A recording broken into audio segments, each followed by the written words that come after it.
मेरा नाम सिद्धार्थ गर्ग है और मैं हरियाणा से बिलोंग करता हूँ।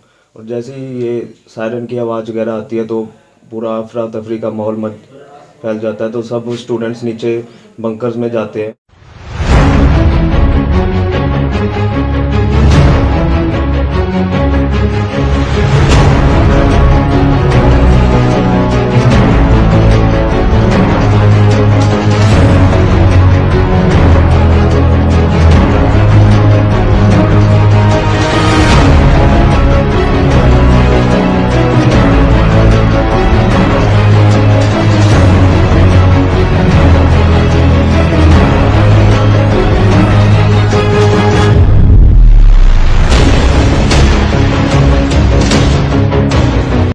यूक्रेन पर रूस के हमले के बाद से ही वहां फंसे भारतीय छात्रों को बेहद मुश्किल दौर से गुजरना पड़ रहा है और वहां पर फंसे भारतीय छात्र लगातार भारत सरकार से उनकी सकुशल देश वापसी की गुहार लगा रहे हैं। ऐसे ही कालका निवासी सिद्धार्थ गर्ग व उसके कई दोस्तों ने वीडियो संदेश जारी करते हुए यूक्रेन में पैदा हुई तनावपूर्ण स्थिति के कारण आने वाली कठिनाइयों के बारे में जानकारी दी और भारत सरकार से गुहार लगाई है कि उनकी सकुशल वापसी जल्द से जल्द करवाई जाए। मेरा नाम मेहताब हुआ और हम यूक्रेन के शहर सूमी में हैं। अभी तक स्टिल यहीं पे फंसे हुए हैं, अभी तक कोई अपडेट्स नहीं है यहाँ से जाने का। मेरा नाम गौरी शंकर परिदा है, मैं उड़ीसा से हूँ। 24 फरवरी को यहाँ पे सूमी रीजन में रशियन ट्रूप अटैक किए थे। मेरा नाम अहमद शेख रज़ा, मैं छत्तीसगढ़ से बिलोंग करता हूँ और यहाँ पे हमें हर 45-50 मिनट्स में सायरन सुनाई दे रहे। हमको हर कभी भी बंकर्स में जाना पड़ता है और हमारी यहाँ पे कोई सेफ्टी नहीं है और यहाँ पे हमको बहुत सारी प्रॉब्लम्स भी आ रही है। मेरा नाम सिद्धार्थ गर्ग है और मैं हरियाणा से बिलोंग करता हूँ। और जैसे ही ये सायरन की आवाज़ वगैरह आती है तो पूरा अफरा तफरी का माहौल मच फैल जाता है, तो सब स्टूडेंट्स नीचे बंकर्स में जाते हैं। तो बंकर में कुछ फिक्स नहीं होता, किसी भी टाइम रहना पड़ सकता है, कभी कभार 1 घंटा 2 घंटा पूरी पूरी रात भी रहना पड़ सकता है। तो नेट की दिक्कत तो वहाँ आती है और जैसे ही हम वापस आते हैं हम देखते हैं घर वालों के कई मिस कॉल्स आ रखी होती है, तो हम उनको इन्फॉर्म कर देते हैं बंकर से आने के बाद कि हम सेफ़ है। बाकी कभी भी कुछ नहीं कह सकते, बंकर में कभी भी जाना पड़ सकता है जब भी सायरन आए। जैसा कि कल रात में भी यहाँ पे हम बंकर में थे, फिर जैसे ही हम सुबह वापस अपने रूम्स में सोने के लिए आए तो 7:30-8 बजे के करीब सुबह हमको वापस से एक बहुत ही ज़ोर से बॉम्बिंग की आवाज़ आई और जिससे कि हम सारे बहुत घबरा गए थे। मेरा नाम सोनम है, मैं बैंगलोर से हूँ। इस वॉर के चलते हमें और हमारे परिवार वालों को हमारी डिग्री की बहुत चिंता है। मैं फाइनल ईयर की स्टूडेंट हूँ और कुछ 3 महीनों में हमें हमारी डिग्री मिलने को थी, बट इस वॉर के चलते अब हमें ये चिंता है कि हम ग्रेजुएट होंगे कि नहीं होंगे या पता नहीं यूनिवर्सिटी क्या डिसीजन लेगी। तो ये भी एक बहुत बड़ी चिंता है हमारे घर वालों के लिए और हमारे लिए। मेरा नाम गुरलीन है और मैं पंजाब से बिलोंग करती हूँ।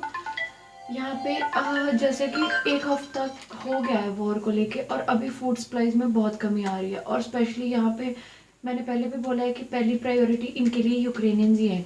ये लोग यूक्रेनियंस को ज़्यादा फूड सप्लाई कर रहे हैं और फॉरेनर्स को इतना नहीं कर रहे हैं अभी। और जैसे कि ट्रेन वगैरह का सिस्टम भी हमने देखा है कि मैंने भी आज वीडियोस देखी है, खार्किव वगैरह में ट्रेन में भी बच्चों को एंट्री नहीं दे रहे, इंडियन स्टूडेंट्स को एंट्री नहीं दे रहे, पहले वो लोकल्स को दे रहे हैं। तो अभी ऐसे चलता रहा तो शायद हमें कुछ खाने के लिए भी ना मिले। तो प्लीज़ हमारी यही गुजारिश है कि हमें जल्दी से जल्दी यहाँ से निकाला जाए।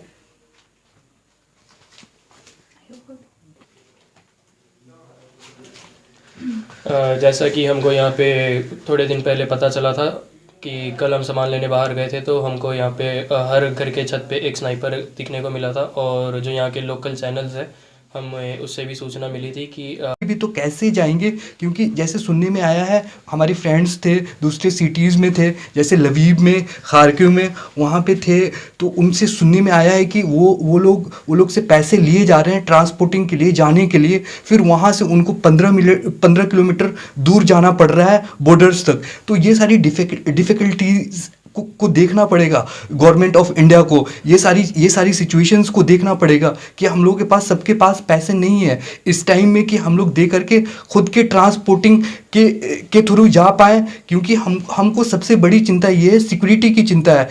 हमारी सिक्योरिटी जब तक हमको government of India, government of Ukraine जब तक सिक्योरिटी नहीं देगा तब तक हम लोग यहाँ से मूव नहीं कर सकते हैं, क्योंकि यहाँ से मूव करने के लिए हम लोगों को 1500-1000 किलोमीटर एवं भी जाना पड़ेगा। यहाँ से जो बॉर्डर्स हैं, जैसे पोलैंड की बॉर्डर्स हैं, हंगरी की बॉर्डर्स हैं, यहाँ से 1000 किलोमीटर एवं भी हैं। इस वजह से हम लोग चाहते हैं government of India, government of Ukraine हम लोग को सिक्योरिटी दे साथ में, उसके बाद हम लोग ट्रांसपोर्टिंग से जा सकते हैं।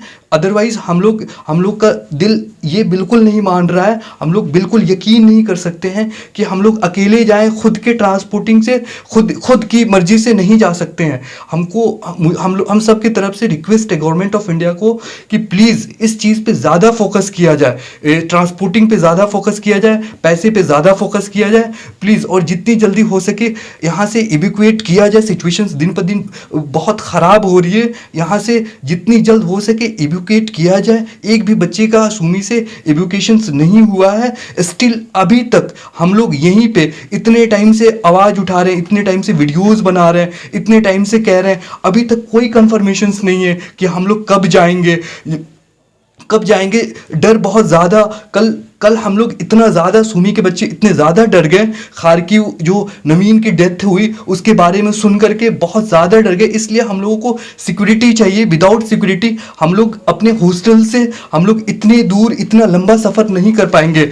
इसके लिए हम गवर्नमेंट ऑफ इंडिया से हम लोग सब सुमी के सारे स्टूडेंट्स हम सब रिक्वेस्ट करते हैं कि प्लीज़ हम लोगों को सिक्योरिटी, ट्रांसपोर्टिंग की फैसिलिटीज़ दी जाए तो हम लोग बॉर्डर क्रॉस कर पाएंगे अच्छे से। अदरवाइज हम लोग परेशान ये सोचते रहेंगे रास्ते में। घर वाले हमारे बहुत परेशान हैं ये बात को लेकर के।